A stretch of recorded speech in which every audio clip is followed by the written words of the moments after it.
Significant practice, marriage, linking the beliefs to the marriage. So in this section what we really need to do is be able to demonstrate the Jewish beliefs and how they're present in aspects of the marriage. So I've just got a list here of different aspects of the marriage, and I'm going to go through and link them to the Jewish beliefs. I think that's probably the easiest way to do it. If you get a question on this, it might ask you to link one Jewish belief to to two aspects of the marriage, or something like that, or it might just ask you to link, demonstrate a link between Jewish beliefs and the Jewish marriage, and then you'd have to provide a variety of examples depending on how many marks the question's worth. So the first aspect of the marriage we have is the Ofruf, which is the Choson, or the Choson on the Colour and Reform Jewish communities reading the Torah together by themselves or together in the synagogue the Sabbath before the wedding, and that symbolises the how important the marriage is in the eyes of the Jewish community, that they allow a member of the community to read from the Torah prior to the auspicious occasion. And you also have the fact that the community throws the candy and sweets and raisins and nuts at the Choson on Colour, or just at the Choson, to symbolise the sweet life that they'll have together when their marriage occurs. So that sort of demonstrates the importance of the marriage ceremony in the beliefs of Jews, Jewish adherents, and also how sweet they see that life together. The Hapa, this is where they stand during the marriage ceremony again, the four-posted sort of structure under which they stand. And it's very significant in Jewish tradition because it does symbolise the belief that the two should share a home together. So it does symbolise the first home that they will share together, or their home that they will share together. And we want a bit more depth on that. We've got the fact that the boys were in Orthodox communities in the tradition in the past would plant a cedar tree when they were born, and girls, a cypress tree for boys and a cedar tree for girls would be planted at their birth, and then the branches from that would be used to make the hapa. So that's a very old tradition that sort of mix or demonstrates the importance of the family home for the Jewish community.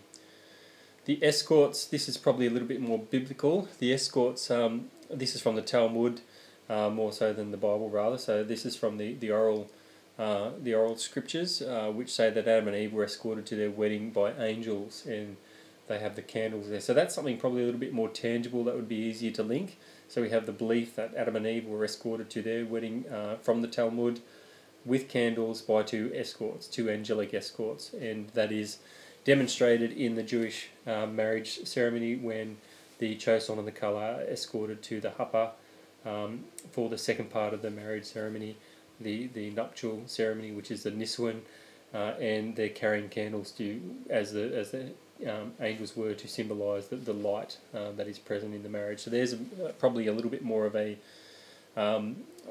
tangible reference if you want to link it a bit more closely to sort of something a bit more substantial. The next section is the initial blessings over the wine. This is the kiddushin, or the betrothal ceremony as well. It sort of symbolises the joy that the couples will share as a couple upon their marriage, and that sort of also we need to remember that for Jewish people, wine's always a celebratory drink and goes along with the blessings as well. The ketubah demonstrates that the belief that Jewish men should provide for their wife, and it's a practical commitment there. So you have that aspect of the ketubah documented as well, the fact that they're actually demonstrating what they're bringing to the marriage and what they're offering to the marriage, and the fact that it's signed in front of witnesses as well demonstrates the importance of involving the community and the belief that that marriage is held sacred among the community of Jewish adherents as well.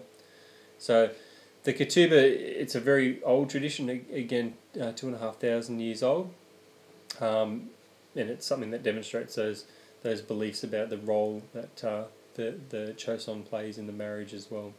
And the fact that ketubah is a living document, it's displayed on the walls of the Jewish home, also highlights that how important the Jewish people see the commitments that they make to one another in the ketubah. The wine in the Kiddush cup, again, wine gladdens the heart is a Jewish saying, and that sanctifying of the blessing with the wine happening twice, once with the Kiddush, the Kiddushin, and the second time with the Shiva Brashot as well.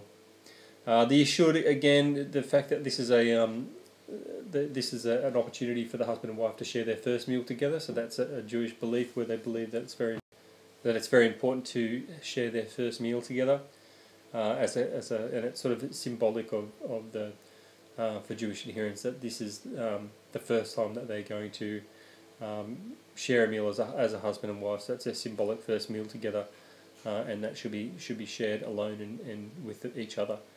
And it also marks the breaking of the feast, so it marks an aspect of that, the belief that the marriage for Jewish people is an individual day of Yom Kippur. So that is links to a later one that I have there as well. The Shiva Brashot, which is the 7 blessings over the wine, again, they symbolise the blessings, remember, they're for God, for the couple, and for the community. So it symbolises what's important, what the Jewish people believe is important for them, God, the couple, and the community on that day. We also have the lit candles are there for the symbolise the joy and hope. From Esther, we have the Jews had light and gladness, joy and honour. So the lit candles there as well. Circling of the groom, the seven circling that the colour makes of the groom, and sometimes they'll circle each other in Reform weddings. That symbolises the 7 days of creation. So the belief from Genesis that the world was created in 7 days by God. The rings, they demonstrate the Jewish belief of the lifelong commitment that the marriage will take, and we have that what is recited along with that, you are hereby consecrated to me according to the law of Moses and the faith of Israel. So we have that aspect of it as well. The breaking of the glass, again, this is probably another one that's a little bit easier to time, because we can say that it links the belief of demonstrates the belief of the sadness of the destruction of the temple in 70 AD. By the Romans, and also references the fragility of life as well. So that's probably maybe an easy one. The fact that the marriage is an individual day of Yom Kippur tells us a couple of different things, and that's probably a very good one to use, because there's a few beliefs that come along with that. Because it's a day of atonement, a day to start afresh with God.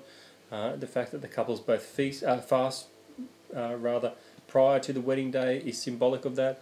The fact that the Jewish choson, the groom, wears a kittel, which is a white shirt, which they also wear on Yom Kippur as well. So they're worn on Yom Kippur and on the wedding day. And that kittel, that white shirt, doesn't have any pockets, which also symbolises the fact that we need to be humble and not worry about material possessions. So there's all those linkings there. The white represents the purity on that Day of Atonement.